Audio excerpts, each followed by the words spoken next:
Raise the Roof Production.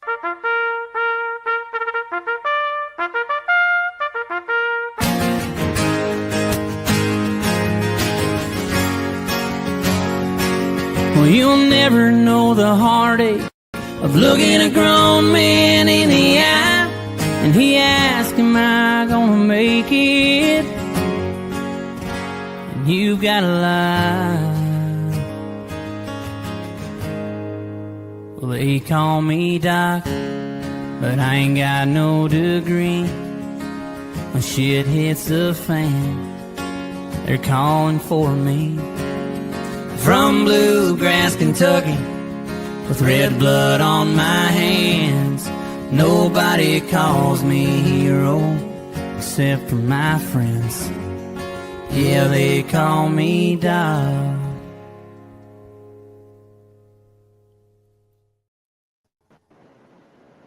Hello, brothers and sisters and American patriots. Welcome to another episode of Sick Call with Doc. I'm your host, Rod Doc Walbeck, United States Navy. Always my blood brother, Joe Misfit Glenn, United States Army Combat Medic.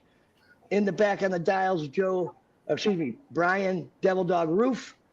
And today's really cool episode because Joe and I get we get a front row seat of watching our veterans find their way after they get out. Yeah. And today we've got a gentleman who has taken his art to a whole new level. Please welcome to the show, Marine Corps Sergeant Jake MaGee, AKA Glass Blower Extraordinaire. Yeah. Thanks. Hey, show, happy to be here. Very unique art, brother. Very impressed. Yeah, I'll go through and I'll show a little bit of it. I made this one actually just last night for the show. I figured I needed something new, and I'll put it up to the screen there. Wow. It's just a clear piece. It's got Millefiori on the inside. The design's very nice. And it works. That's great. Well, that's more towards the end of the show, brother, because there's plenty of Jake MaGee in the middle. All righty. So we'll start wherever you wish, end wherever you want. Today is your day just to tell the world about you and maybe inspire other veterans to take a look at what's out there to help them holistically. All righty. I grew up in the middle of the country, hunting, fishing on a farm type thing. And I joined right away into the Marine Corps, 17 years old, had my parents sign off for me. I spent a little under 5 years in the Marine Corps. I did a branch transfer over to the Army for warrant officer flight training. And once I got there, I figured out there were some things that were really impinging me medically. So I got out shortly after that. And from there, basically everything took off. I got into contracting for a little bit, mostly a desk job. I was working at Defense Intelligence Agency, and one day I went on a date with my at the time girlfriend, now wife, and we went glass blowing. And at the end of it, I was like, that was awesome. That was super cool. I could do something with this because after getting out, I had a lot of things ailing me. I was going through the VA trying to get my, trying to get the connected thing. And eventually that worked out, but it took a little while, as it does, as all these things do. But I found cannabis while I was there because they wanted to prescribe me a whole list of pills. And I'd known for a while that they don't really do anything good for you. They just treat the symptoms. They don't actually treat some of the causes. And a lot of the causes that I was experiencing were like a lot of muscle tightness, like a lot of mental thinking things, a lot of anxiety, some paranoia, my back was wrecked. And cannabis it definitely helped take the edge off. It helped relax my muscles so that I can actually stretch my back properly. It helped me be able to, say hi to people on the street again. Yeah, so, right on. Sarge, let's back up a little. Let's about face. Anyway. You joined in 13. What did you do? Well, first things first, I went to, combat training after boot camp. And then after that, I went to Dam Neck, Virginia for intelligence training. And I was there for a little while. Afterwards, I got stationed at 4th Marines the regiment out in Okinawa, Camp Schwab. And from there, we were the S2, the intel shop that was in charge of providing maps and briefings and all sorts of different things, training and other efforts with the MU and unit deployment, UDP, unit deployment programs, all throughout the Asian Pacific. So I've been all over the jungles and islands, you name it. Nice. Well, I had no idea that you could do marine word, intelligence word, and put them together. Big oxymoron, right? Is that where you guys kept the sharpeners? Is that where you Yeah, that's exactly. Anything sharp. Yep. For the crayons? Well, that's cool, man. So you've been around the world, done a lot of stuff, huh? Yeah, I feel like I have. What was your favorite mission, if you're allowed to talk about it? Favorite thing that I ever did, it wasn't a mission. Most of the missions was just, humping heavy gear out to a place and talking to people about stuff and getting some stuff and bring it back to your thing. Yeah. There and back, a lot of walking for sure. But I think the best thing that I ever did while I was over there, I got a chance to go over to Iwo Jima. And that was probably the thing.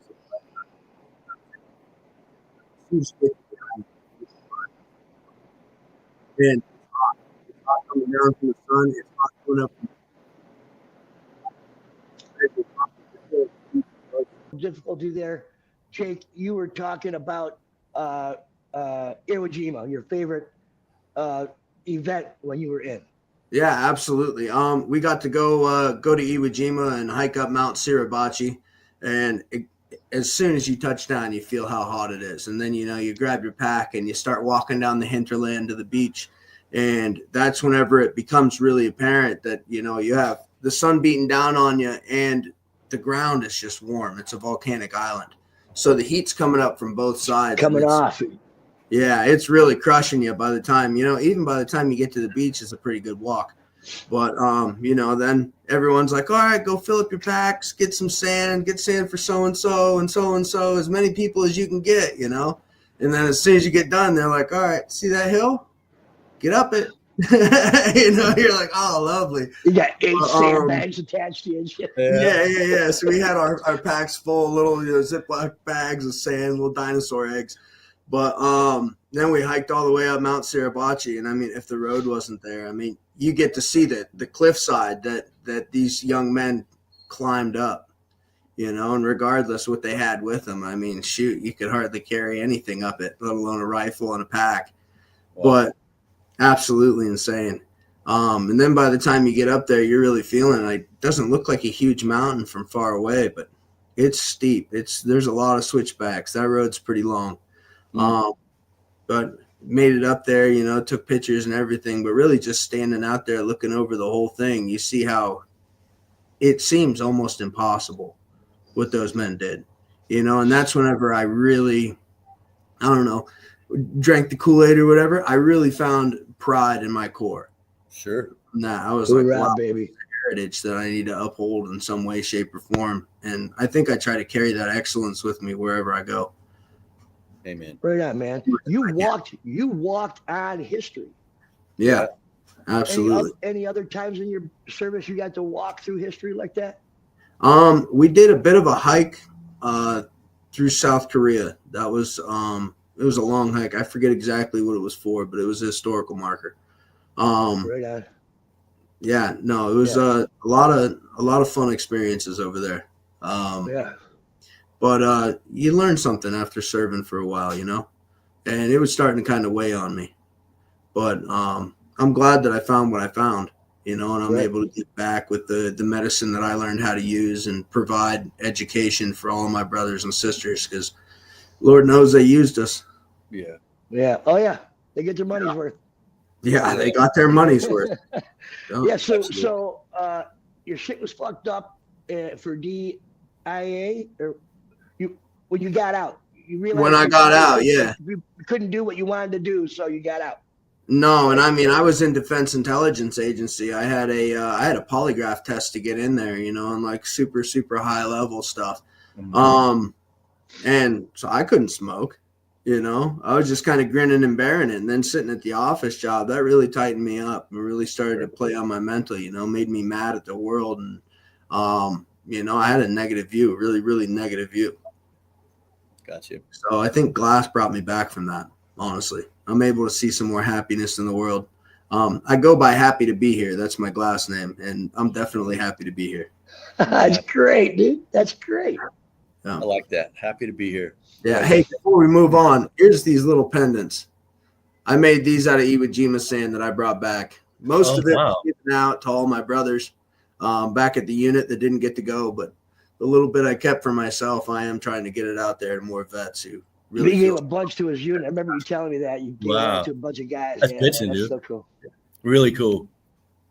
Yeah. Well, so at a certain point in 2019, you got out. Yep. Let's talk about the transition. Yep. And during that transition, I went through a divorce. I'm sorry. Sorry. During that transition, I was going through a divorce as well. So whenever I got out, I was basically free falling, you know. Yeah. Like, oh, what am I going to do for like 2 months? You know, luckily my friends were there. But amen. Right. Military friends or civilian friends? Military friends. Yeah. Yeah. I'm glad they were there for you, bro. Yeah, really. man. That's that part. That's that time where a lot of people fail. If you get my meaning. Yeah, I get you, man. And that's what we're trying to do is we're trying to catch those people before they get too far in the hole, man. And it's not easy because, well, they have to be willing to reach out to, you know, and that's the hardest part. It's the hardest part. Yeah. That's something I've kind of found recently, actually, with the glass, is as more people get out who have stayed in longer, they're not going to hit me up and say, hey, bro, I need help. They have pride. Yeah. You know what I mean? They're not like, it's going to take a lot for them. But many of them, they find their way to cannabis. And then they hit me up. Hey, bro, I saw that you do glass blowing. La, la, la. And then we talk and we sesh like it was, 2014, back in the days, Oh, yeah. And we get back to a normal that, really isn't the reality for us all the time, that we wish was. It brings community together, really. If I can say this, man, with your glass blowing, and I'm so glad that you found this because I found other things that are similar to that, which is in my artwork and stuff like that, and my growing, of course. But I think the message that I'd like everybody to understand what happened with you, Jake, is you found something that kept you present, okay? And when you're in the present, you're not worried about the past, okay, Yep. or the future. That helps your mind calm down. You get a little bit of a rest. And then once you get back to it, you have a little bit more vigor in figuring things out instead of just being beat down, right? Exactly. And so that is one message that I think that we need to portray to the groups or to the audience. Find something that keeps you present in order to start your healing process. Yep. Yeah. Good on you, Jake. Yeah, thank you, man. And good addition. I couldn't have said it better myself. Amen. It's not my fault that it saved my life, man. And once you start nitpicking to what legitimately saved your life, it was being present. And so that's why I share that with everybody I possibly can, man. Yeah. Yeah, rather playing guitar, blowing glass. Yeah. Having just a food garden. Amen. Anything that you find some enjoyment in where you're in the moment. Yep. Gardening's a big one too. I mean, anything really. Sure is. Gardening was a help.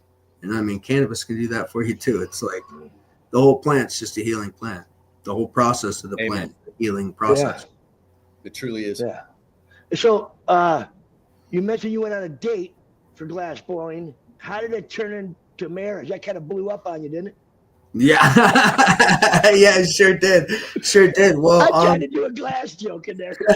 Well, honestly, really, she supported me the whole way through it. I was I was making really decent money, doing what I was doing, regardless of my mental state while doing it. It was paying the bills, it was paying for all the fun, it paid for the glass date. But she was like, "Hey, if this isn't where you want to be, I'll be here through it. Do whatever you need to do and we'll make it work." Mm. That's a blessing. Yeah, she's an artist as well. So we've kind of we've added fuel to the fire of both of our dreams throughout, the last 6 years. So it's been really awesome. I'll grab one of her paintings right here. Nice. Beautiful work. Army veteran. Symmetry. I like it. Yeah, and that was a recent one. That was just last night. I don't even know if it's done or supposed to be shown. So Yeah. Love it. It's one of those psychological tests. I see a kaleidoscope. yeah, it is. It is. It's the flower of life. Nice. Then they tell you, no, it's an elephant. How did you not see that? You know, I love the explanations of the pieces. You know, what was in your head when you made that particular piece. That's some of the most fantastic things for me is, you know, the thought processes. And then because I do woodworking. So all of a sudden it comes to life, you know, after all the dust and all the debris and all the shit hitting your face while you're messing with power tools. And then all of a sudden you have this beautiful piece and there's a sense of pride, right? There's that pride in there and I've accomplished something. That's also another thing that is therapy is accomplishment, right? However small it may be, as long as you're accomplishing something or at least feel like it, you're good. Yeah. And when I see sad people around, my friends, any of that, whenever they're down, and whenever I talk to them, coincidentally, it's, well, hey, what are you doing? Just work. Are you reading anything good? Are you getting out there and doing anything crazy? Did you go hunting for ramps this spring? Whatever it is, you know? Mm-hmm. No, nothing. It's like, shoot, when's the last time you've been fishing? Like, right. You got to find those moments to pour into yourself because otherwise the cup does empty. Well, you got to find what fills your cup. Yeah, that's the first thing. You have a passion for. You know, that's the first thing. You fucking love. You want to be a tattooist? Go for it. You know, call Doc. You can do a bunch of shit on me. I don't care. Damn right. Me too, man. Me too. Practice up. Go ahead. Yeah. Yeah. When you transitioned out, did you have a lot of family to support you, brothers, sisters, or was it just fucking you're done out? No one around, no nothing, or? Well, you know, I had my parents, but at the time they lived 6 hours away because I was down in DC. I had a house down there at the time, no sense of community, no nothing, you know, it was like a weekend drive for archery season type thing. Mm-hmm. You know, if I needed anything, they'd be around. But it had to be something, you know, like something big, you know what I mean? So, no, there wasn't really any sense of community. And eventually I found that I had a buddy that I was a roommate with over in Okinawa who moved back about 40 minutes away. That was a blessing as well. Yeah. Well, I was fortunate. I had family. You know, I came back to Michigan. Mom and dad were here. Her folks were here. She left me as soon as I got out, but I got to go home to my best friend from civilian life, and I have my brothers around who helped me at my lowest points. And, you know, so I was very fortunate that way. So I couldn't imagine not having that, you know, that support system. It was kind of wild. It was kind of wild, yeah.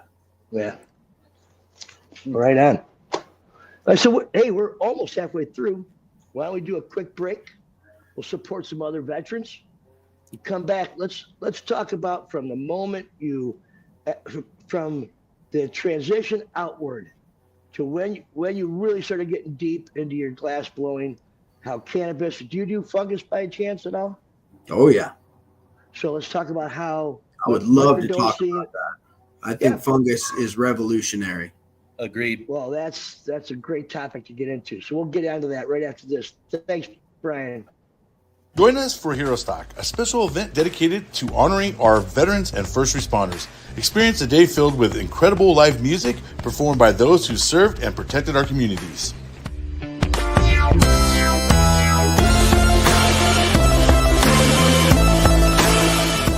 Connect with our nonprofits dedicated to helping our heroes thrive. Discover the services available to support our veterans and first responders in their journey. Bring the whole family. Kids will love the fun activities designed just for them.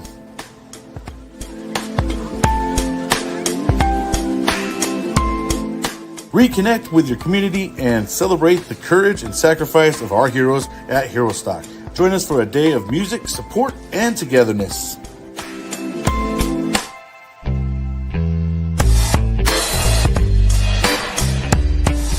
Check us out today on www.herostock.org.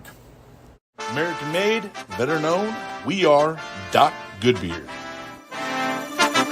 It's more than just looking good. When it comes to your beard, we believe you can have it all. Thoughtfully designed, unique fragrances, and affordable prices. We strive to provide a line of uniquely scented balms and oils that you won't find in other products. Come on, rock with Doc, and remember, it's all about the beard, man. So what do you say? Let's take that average beard and make it badass. Go to docbeard.com.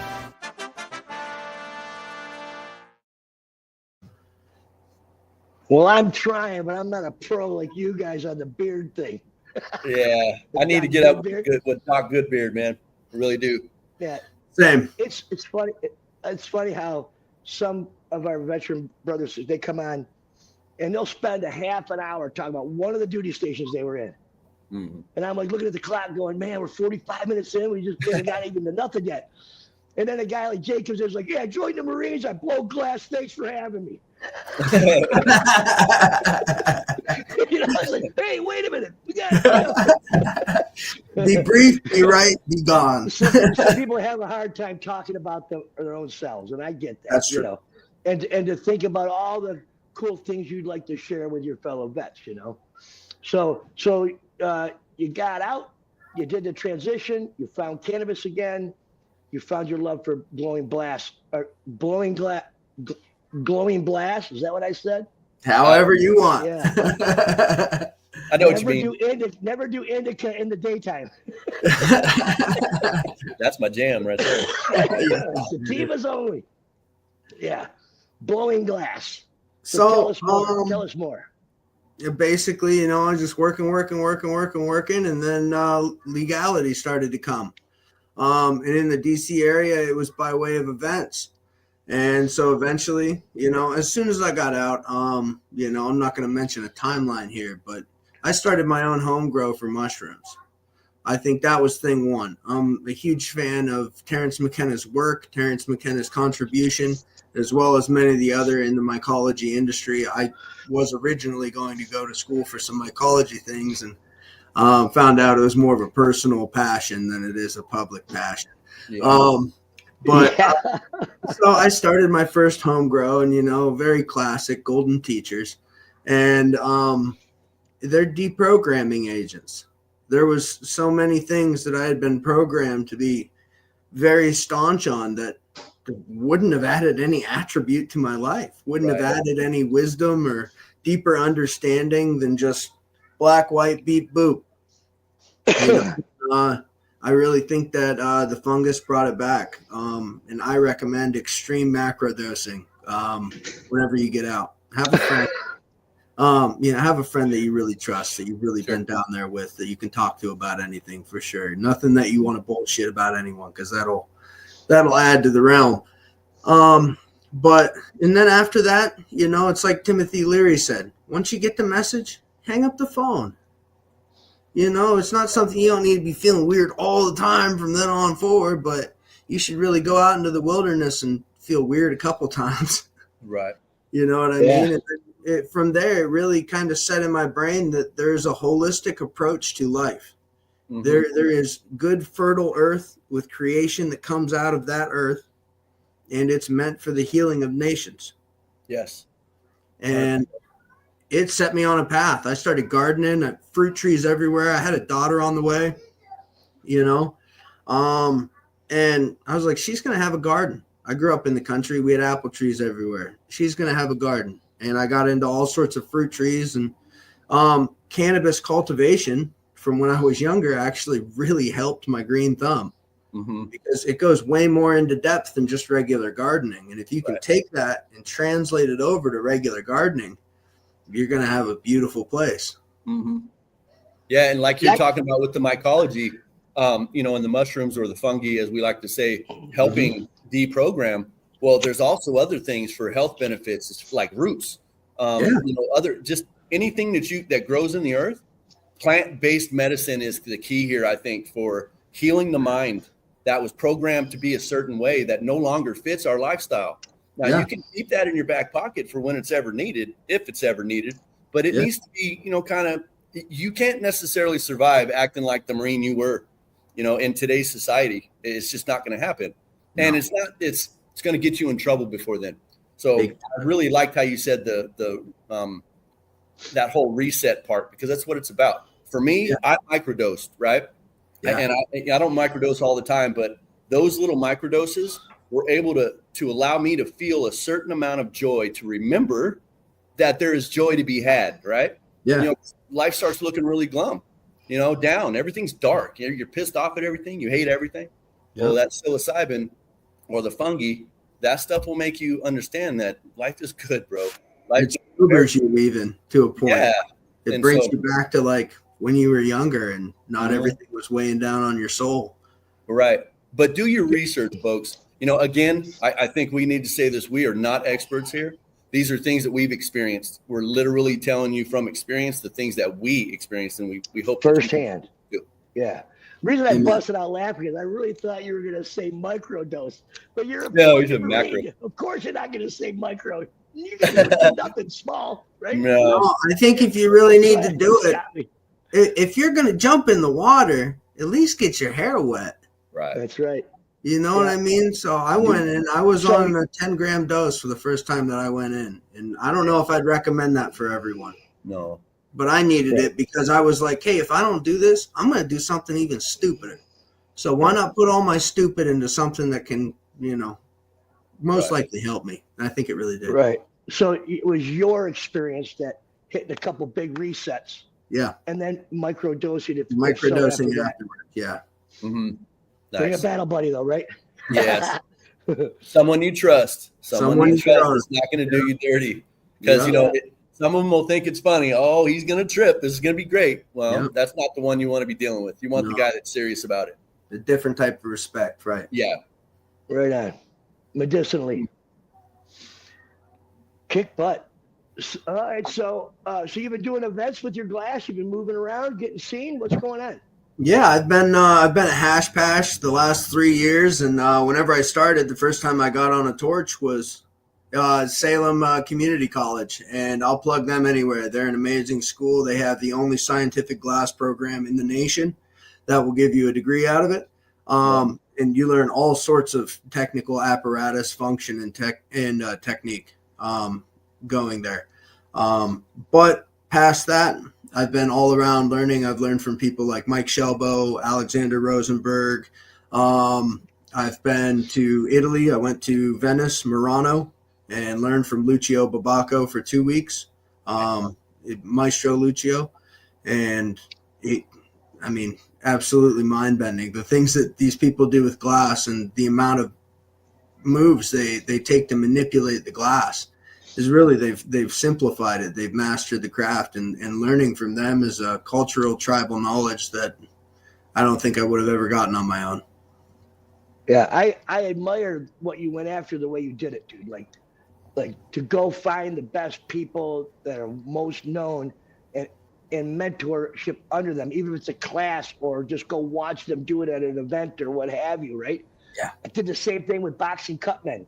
When I wanted to become a boxing cutman, guess what I went? I went straight to Stitch Duran, straight to Joe Souza and Al Gavin and those guys who all gave me a tidbit of advice. Oh, you want to be a cutman, do you? And I learned from some of the greatest cutmen that ever lived, dude, just because I went after it like you did. I really admire that because, you got to have confidence in yourself to walk up to people you don't know and say, hey, I want to become what you're doing. Can you tell me anything? Exactly. Please offer me your knowledge. I don't, because they took so long to get there with their knowledge. Maybe, right. maybe you get there too. Every cutman tell me, yeah, you don't want to do this. That's what everyone says in glass too. They're like, why are you doing this? I'm like, this is therapy for me. This is a labor of love. I'm not trying to make a mint out here. Yeah. Right. One cutman said to me, there ain't no money in being a cutman. Yeah. So that's a Jacob Stitch Duran that does the UFC fights, Yeah, exactly. Right? Yeah, That's awesome. So if you could wrap up in a paragraph, you've been thinking about coming on the show, right? It's been on your mind. Yeah. And what you wanted to get across to your brothers and sisters, right? Yeah. what they can take away from this and apply it to their own life. If you could give any brand new person coming out of the military now, what would you tell them about your journey post-military and to help them? I think the best piece of advice that I've put in my own hip pocket is sometimes on your worst days, you just got to be like a dog and choose to stick your head out the window and then also choose to like it. Not every day is going to be great. Not every day is going to be your best. Not every day you're going to feel like you're winning. You might feel like you're treading water most days. But really, it's the mindset. If you can garner any of the discipline to say, I can make it through today, whether you call someone, whether you go out and get yourself a little ice cream cone, whatever it is, get through the day. And there is more people out there to help you. And you might not find them today. You might find us tomorrow. You might find us the day after that. But we're here. Yeah. We are. Yeah. Can you repeat that again about the dog out the window thing? Yeah, man. Sometimes you just got to be a dog and stick your head out the window and then choose to like it. They don't have to like it. Why do they like it? No one knows why they love it, but I think it's because they choose. Yep. Wind in their face, man. Yeah. Agreed. Yeah. Oh yeah, bike therapy. Be the dog. Yeah, be the dog. Yeah. Well, that's great advice. Joe and I and Brian, we get to be blessed to watch veterans excel after they get out. It may take 15 or 20 years. We're just trying to drop those numbers down. Right. How about now? How about not 15 years from now? Yeah. One thing, Jake, man, is your whole attitude. You can feel the positivity in you. At least I can. I could feel your positivity. Yeah. And that alone is going to help people. Yeah. They can emulate your positivity. Having a positive outlook on bullshit is a skill.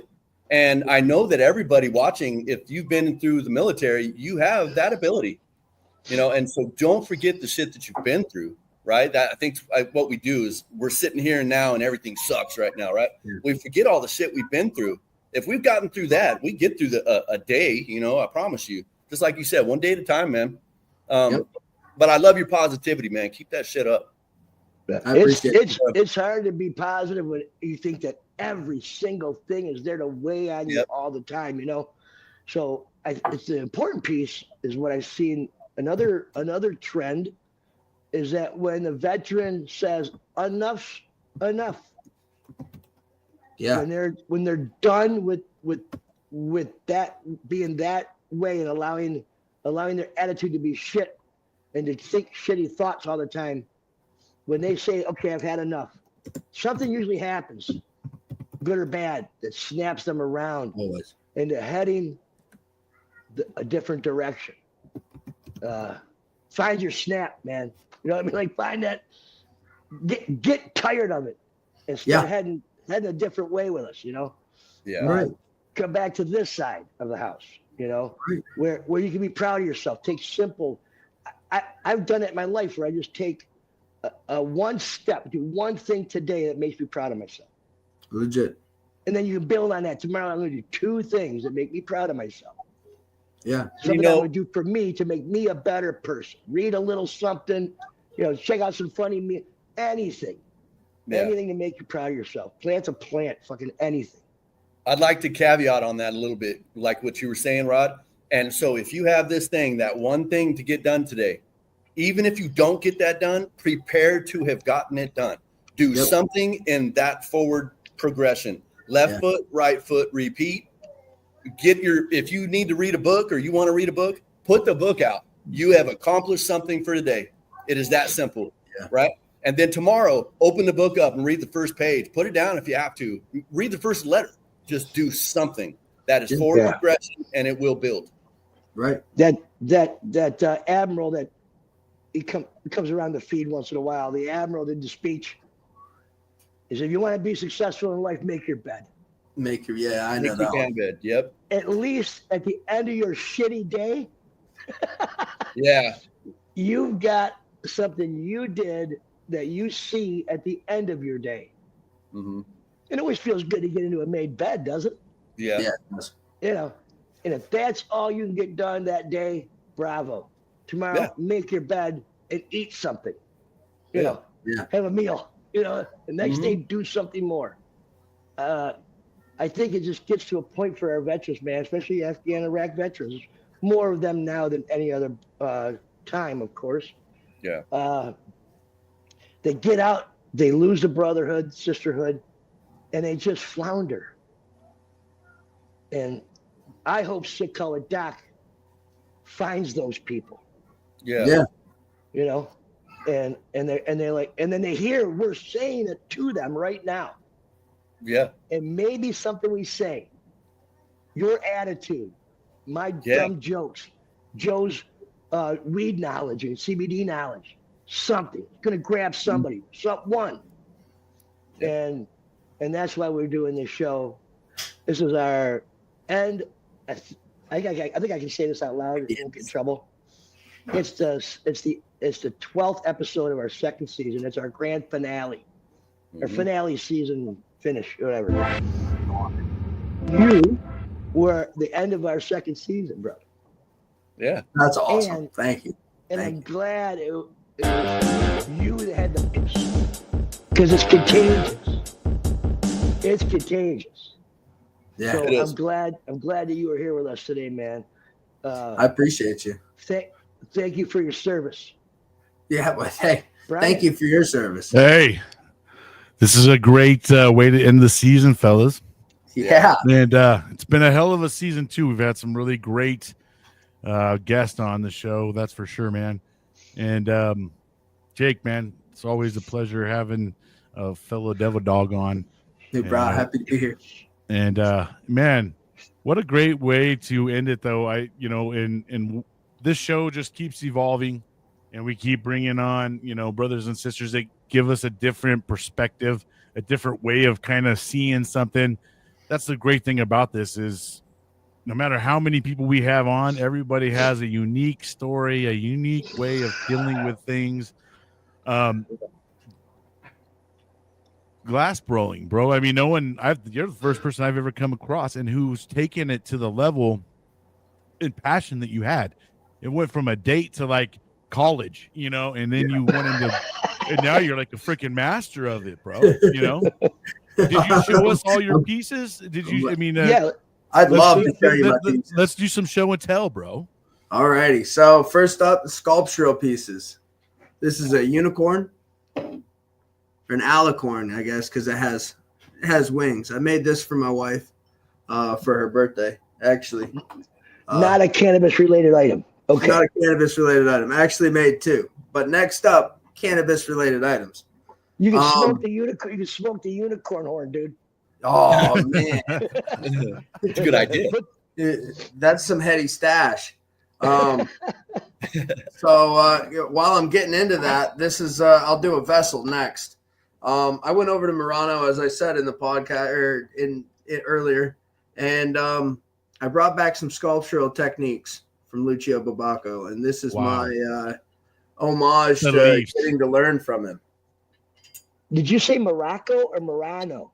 Murano, yeah, Venice, Murano. It's an island just south of Venice. Wow, nice, wow. So he's really taking it to the next level. Yeah, he marined out with it all. He marined out with this. So this technique I saw was in all the shops while I was over there. I was like, that's beautiful. I'd already been kind of working on it because I love the millefiori technique. That's what it's called. It means 1,000 flowers in Italian. And it's because normally you make little tiny flower patterns and then you put them all together so the vase looks like almost a floral accent to whatever you put in it.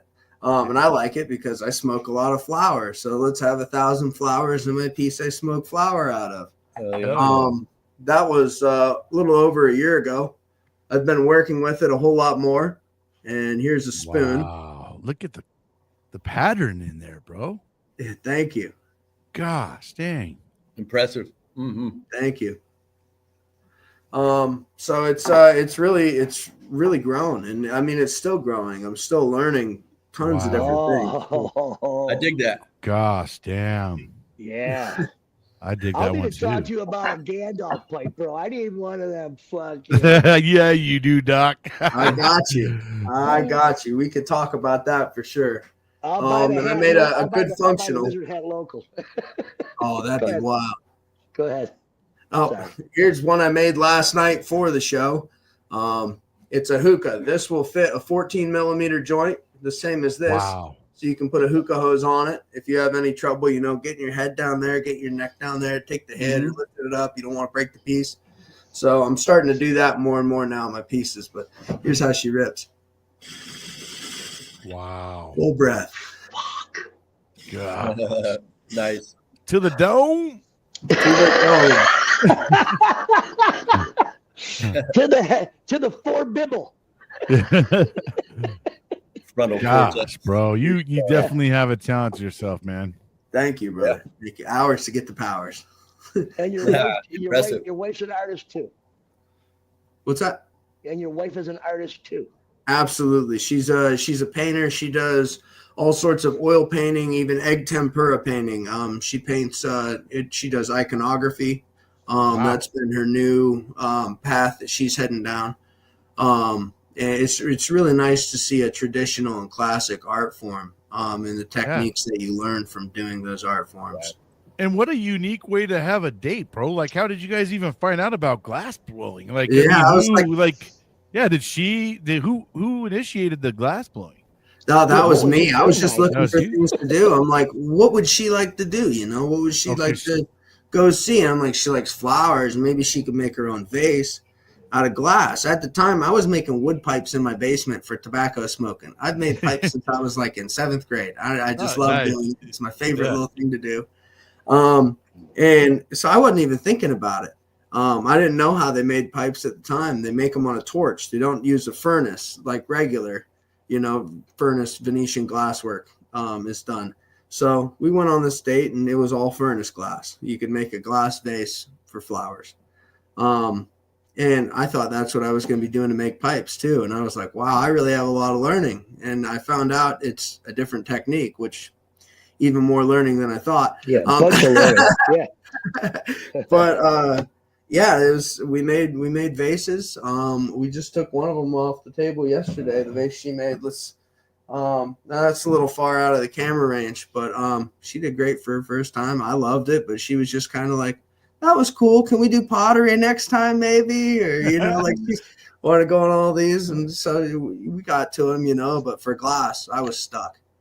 I found my thing just by happenstance. But how often do you go make a piece, or like how often do you find yourself doing it? Are you doing it daily, or Yeah, I do it daily. That's my profession. It's the only thing that I do. I'm not a production glass blower, so I don't make like 20 or 30 pieces. I make normally one piece in that style, and then it will be another style of pipe or another style of colorway. But I'm really out here trying to make the piece for the person. You know what I mean? If somebody wants a piece, hit me up and tell me what's really on your heart. What do you see? Because it's a ritual device. Yeah. I'm not going to sugarcoat it. It's part of your medical ritual. It's part of your healing ritual. For some people, it's even part of their daily ritual. So you should really let your heart be able to speak through that. And find a piece that's going to uplift you whenever you look at it, and find a piece that'll bring back some sort of positive memory for you when you look at it. I've even done ones that have encased cremains, the cremation ashes in them. Wow. Someone just missed smoking with their homie.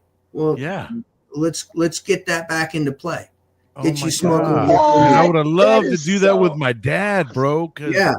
Holy shit. Jake, see, that's a whole nother thing that we never think about. I never even thought about how important maybe even a piece could become a part of it too. You know what I mean? And geez, bro, that's why I love this type of stuff, man. You just always get a different angle, a different aspect, and we always are learning from other people, right? Like, absolutely. I love how much we can learn from others, man. That's the kind of thought process that I put into my artwork that I do.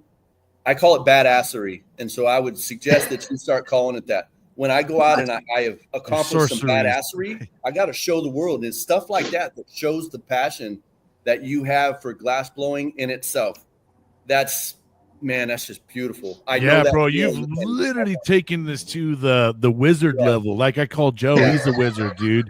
Thank you. You know, you're another wizard, bro. Like you guys just passion, yes, yeah. It's that those passion-driven dudes become a wizard of their trade because they just have that much passion towards it.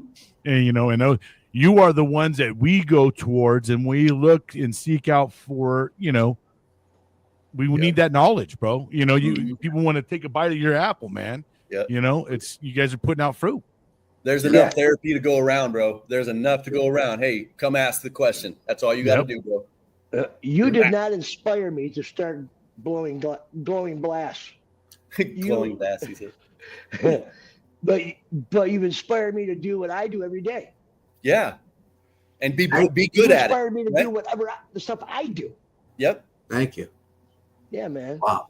And be passionate about it. That's the mission, or that's the idea to be had here. Whatever the hell you're doing, be passionate. That's all there is here. Yep. The grass is greener where you water it. Amen. Amen. Dang, yeah, bro. When my pops died, he was a devout Catholic. He's in the ground, right? And years later, my mom is still alive. Talked to my brothers and sisters, and we had wished that he had done a cremation instead, so that we could all find a little something, put something in, put them in, and have for ourselves. I think I still have some ashes for my dad, and I may look into this, Jake, because my dad was just a big part of my life, and you know, just like a lot of other people, weed was a highway for us to have, you know, conversations and things like that, and work through a lot of things that we didn't work through. I'd be honored to try to offer you another conduit to connect with him. Yeah. For lack of a better vision, because I'm not an artist, but imagine, I don't want to desecrate the Eagle Globe and Anchor by saying this, please. Imagine a globe with your dad, bro. He's got your globe, sucking out of the anchor or something. You know, like something like that. That'd be neat. That'd be awesome. No disrespect to the Marine Corps, No. I mean, the Marine Corps, I may have done only 4 years, but you can never remove the Marine from me, right? Because I loved being a Marine. I still love being a Marine, and I love, what it represents and stuff like that. I just, I want our brothers and sisters to emulate a lot of what our training is. And that's the hard part. I think when we get out is we lose ourselves, including our training. Some of the shit that got us through the most hardest moments in our life. We forget about that when we're all by ourselves, because we're used to having men and women to our left and our right, and when we get out of tune, it gets hard. So these type of things help us have some kind of connection again as well, right? And talking about it, I think a lot of us, of our passion is we don't want to see the young ones, the brothers and sisters that are still in there right now doing the shit for us. We don't want them to come out and have a hard fall, right? Because fuck that, man. I ruined a lot of my fucking years not getting myself fixed or worrying about my mental health, or even putting myself first. That was a hard thing to ever do. And it's still sometimes a hard thing to do, but you got to get there to a level, because you're only going to be good to everybody as good as you are, so. I wish I had something like this to count on when I had gotten out. Yes. I don't know if you guys have heard of that saying is as adults, we become what we needed as children.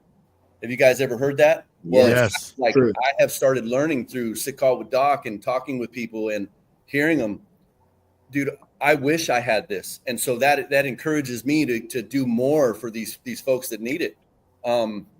Anyway, and it's a privilege to be able to do that for folks. Well, the whole time Jake's talking, I'm just sitting there like, he just, because Jake talks my talk, he definitely talks my language, you know what I mean? And some of the shit he's saying, I was like, oh, he's such a Marine. You know what I mean? Like, there's just things that we say and we operate certain ways, you could always just tell, when they start talking, you're like, oh gosh, that's my brother. There's my brother, motherfucker.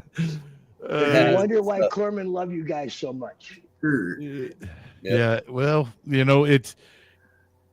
we all, I think, and this is for every branch in general, we just embrace the suck together. And I think that's where we all love each other too. At the end of the day is you start to find out most guys and gals that go in there came from a badass fucking childhood. Yeah. Right. And they already came in with some trauma in their shit. And then you have that little bit of a trauma bonding where you start to like, yeah, man, my shit was this way too. And it's like, it's the funniest thing how much I learned. Like, and now that like I still am homies with my buddies that I serve with, because they grew up in Southern California too. So we all still live here and we go hang out. But it's funny when I would go to the family functions and I would see these family members and I would know everything about them. I was like, oh, there's this sister, and they don't know me either. I'm just like, I'm like acting like I know them and stuff, but it's funny how much you learn about everybody in their family to the level that you do, right? Yeah. So like I said, when you go to a barbecue, it's just weird when all of a sudden you're like, that fool used to tell me about that, I know that. I remember that, My third cousin, she's a freak, Yeah. To see the family dynamics that they were talking about, that they didn't get along with their, siblings or something. And it's like, oh shit. It's just weird how much we all connect and that we end up learning a lot about each other. It's funny. And a lot of us didn't even know each other's first name. For the longest, bro. Even when we got out, it was the hardest thing to call my buddies Ben and Nate. It was always Ojeda and Grothy, because that's what, it was Sergeant Grothy and Corporal Ojeda. Fucking when we got out and first and last name. Corporal. Yeah, exactly. So, even when we went out in town, bro, my buddy Grothy still was acting like a damn sergeant to us sometimes, it's like, hey, fool, relax, dog. Get over that uniform. Instead of devil dog me out here, dude.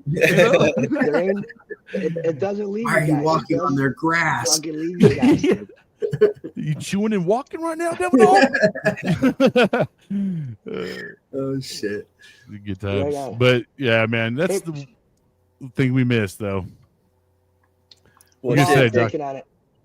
Yep. The end of our second season. Joe, Brian, do you ever think it was going to go this good? I can't. Yeah, I had hopes. Yeah. I'll be honest with you. When you kind of pitched it and told me about it, bro, I was like, this show has major potential. So I am actually not shocked, Doc. Yeah. And you guys are killing it, bro. And the guests that you guys have on, or like I said, this isn't the same old. It's a different perspective, a different outlook. We're learning more about things.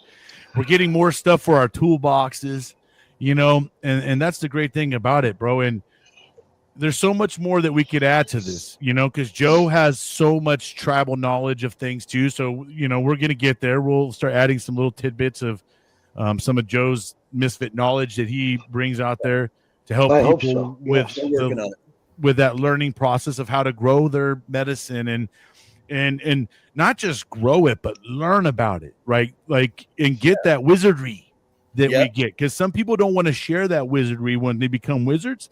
Yeah. But Joe is willing to share that with everybody. And I think he loves it. Knowledge is free, folks. I don't know why the hell anybody ever wanted to hold on to knowledge, about something that could help you and heal you. What are we doing, folks? And so whatever knowledge I find, even through screw ups or successes, you guys can ask me the question, or I'll just tell you. I'll save you some time, but understand that it's not rocket science to grow cannabis, man. It's really not. Just know a few things. Sometimes we overcomplicate things because as human beings, that's what we love to do is just, we don't know how to be more in that moderation level. We got to go crazy either way. Now you can take it further if you want, but the general knowledge, it's super easy to grow cannabis.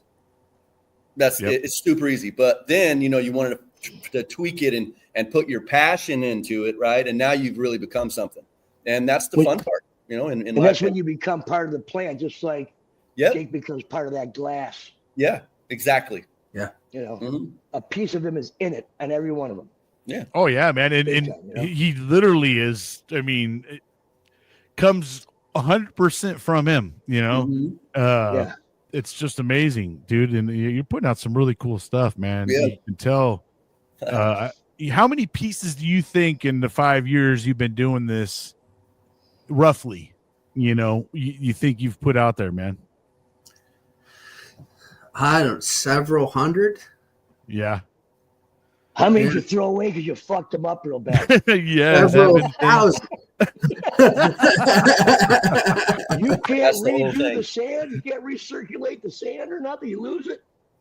When you lose her, you lose her, huh? Ooh, that's rough, bro. Yeah, you either lose the piece or you lose more time trying to fix the piece. Yeah. So sometimes it's better to lose her, and other scrap times it's cheaper to keep her. You know. Yeah.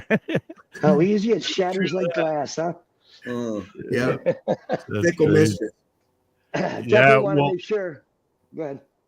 No, have you ever got to like the end of making one and then it's like all of a sudden you drop it or even just do something wrong and oh my god, Air bubble or something in the wrong spot. the As I 41st open the hour. front door, I drop it.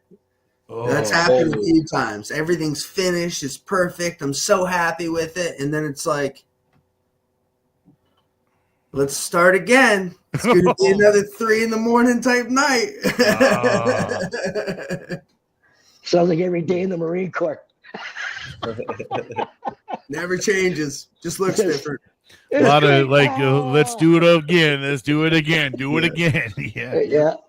Yeah. We need to make sure that we thank all of our listeners from around wherever you're from. Thank you so much for hanging out with us for 2 full seasons. Yeah. I want to thank Zero a Day, David Zuckerman. I want to thank Patriots Helping Veterans, doing great things for other veterans. The VCC, helping veterans with seeds and the stuff that they do. And Vets Grow for Vets. They're doing phenomenal stuff to help veterans. There's so many resources out there to reach out to.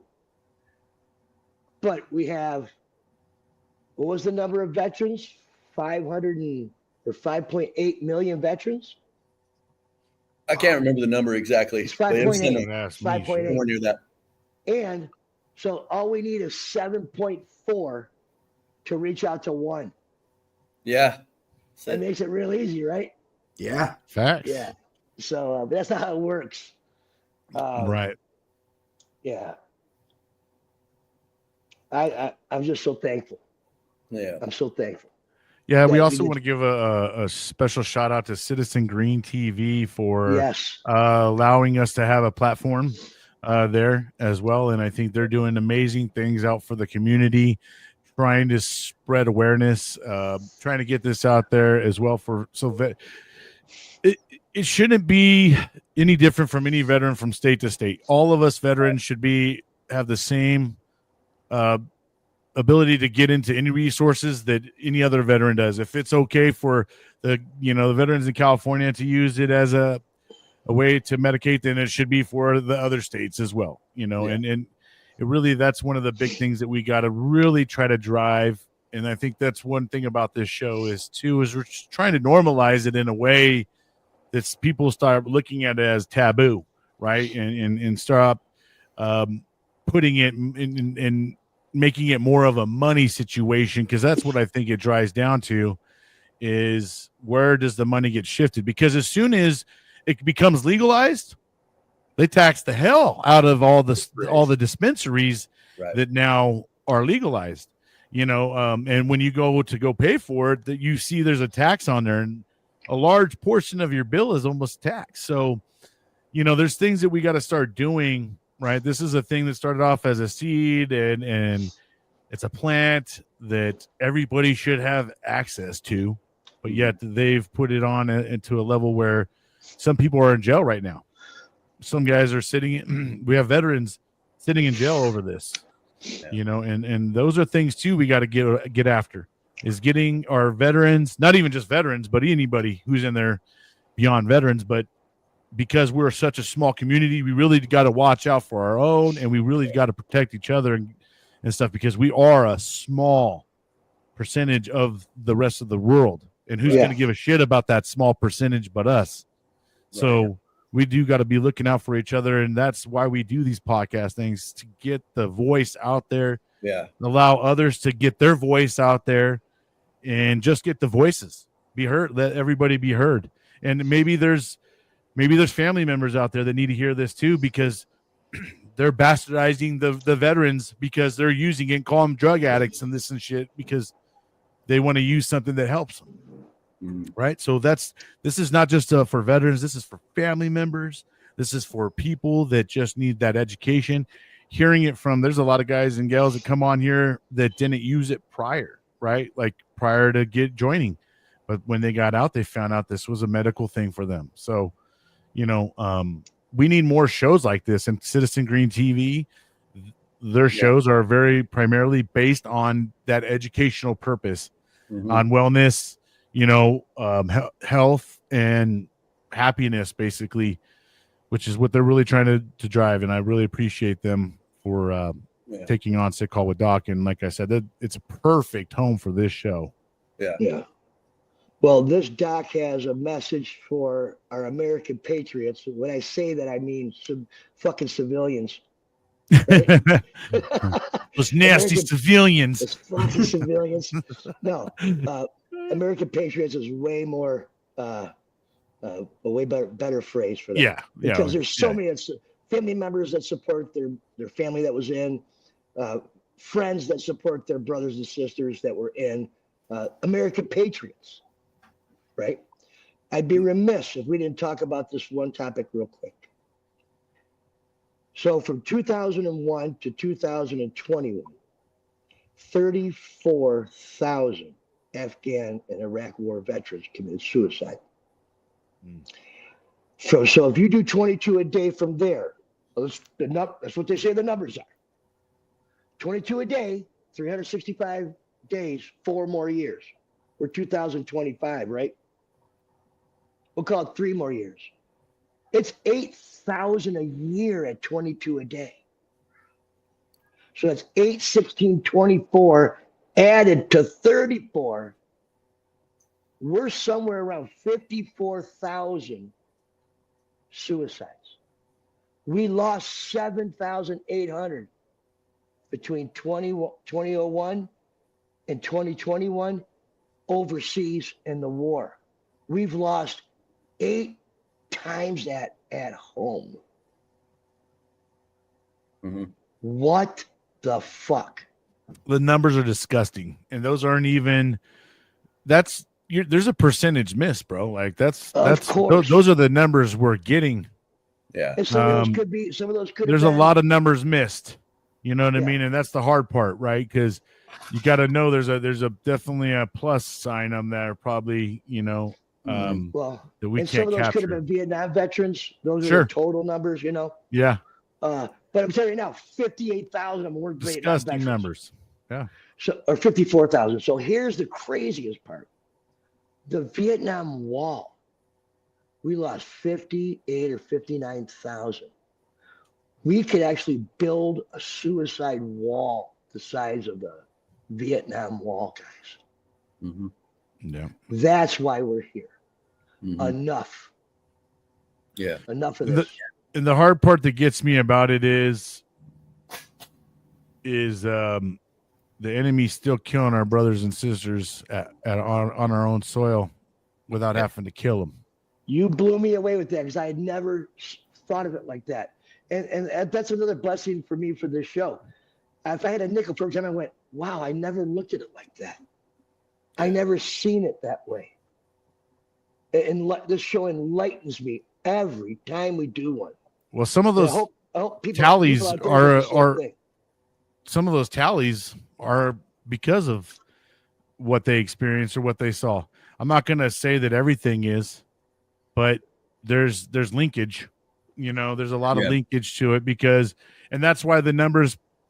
You probably did see a spike in numbers, and you may still see an influx of numbers because we're still dealing with guys and gals that are over there still seeing some kind of combat, man. We're still losing, dude. I mean, just because you don't see it or hear about it every day doesn't mean it's not happening. We got That's why there's Remember Everyone Deployed Red Fridays, right? Is because there's women and men over there still in the suck, man. And we we're over here just, we're enjoying our freedom. Yeah. One thing I want to say, man, is since we were thanking folks for the season, I want to thank all the guests. This is something that we hadn't done. I want to thank you for being vulnerable and coming on here and sharing your stories, including you, Jake. Thank you. And your passions and all these other things. You're putting yourself out there in order to help another veteran. Or for whatever reason you came on, that is what you're doing, is you're out there being vulnerable, showing other veterans that, hey, we can come to our brothers and sisters and talk about our problems. And so I want to thank all the guests for having the intestinal fortitude to come forward and be on here with us and give Doc and I and Brian an opportunity to help in any fashion that we could, whether it be through experience or through something we read even. So thank you guys. And I hope that this continues, and I hope that we all can make a difference in this world. And once things are recorded, it's there forever. That's it. This message could save lives from years on end, right? So you just never know who can hear or listen to a message and just hear one little thing that could save their life or put them on a different trajectory than they were before. That's why it's important for everybody. And Joe, thank you for, pointing that out. We definitely appreciate everybody being vulnerable, because when you come on and you tell your story, you could be saving a life. Yes. It may not be today. Absolutely. It may not be today, but it could be even years down the road. Yep. When they pull these files and they're like, man, look at these veterans and talking. Because you know what?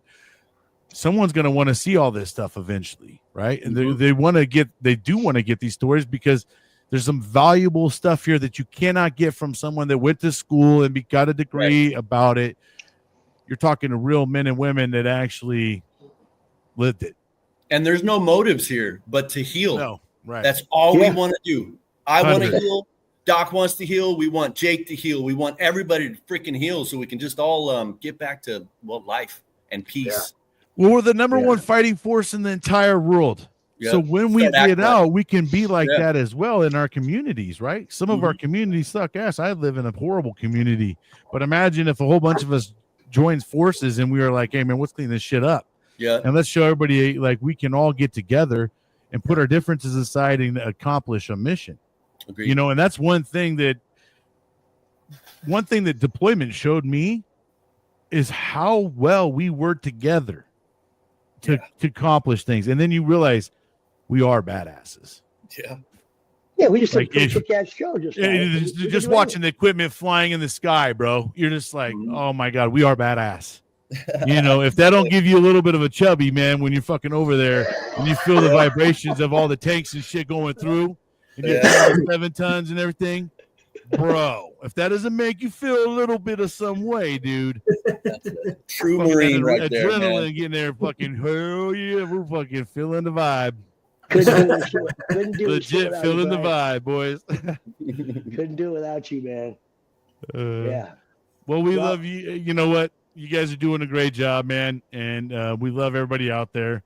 Please, give us a like, share, all that stuff. It doesn't cost anything. If you follow us over on the Spotify, it would really help them if you go rate the show. 5s or better. No, man, for reals. We would love to hear how you guys want. Also, make sure if you guys want to shoot Doc an email down below if you would like to be a part of the show. Yeah, please. We just want people out there that are all about healing and your experiences. You don't have to be a combat person. You don't have to do any of those kind of things. We just want your experiences so that way we can capture as many experiences as we can. Everybody has tools in their toolboxes that someone else doesn't have. So let's kind of do some tool exchange. You know what I mean? So don't be afraid to hit us up and keep supporting the show. The lives are always a hit. I see that we get some great attention there. And, thank you so much for everybody who's been continuing to support the show. Amen. Yeah. One last word to our fellow brothers and sisters. One more day, stay with us. That's right. No We matter need how you. bad it gets, no matter how bad it gets, every time we lose one, it feels like we all failed. Yep. All right. Stick Reach around out one to a more brother day. or sister. Reach out. That's right. Brian and Joe, you know how I feel, man. Hell yeah. And Jake, thanks for your courage to be here today, bro. Thank And you your too. passion. Thanks for having it. You're And the that finale passion. of season 2, Love it, bro. bro. Keep it up. The artist. All right. I fucking Well, love it. Thanks, To another everybody, great man. season. Hell yeah. Thank you all. Catch you soon. Thank you for watching. Please like and subscribe.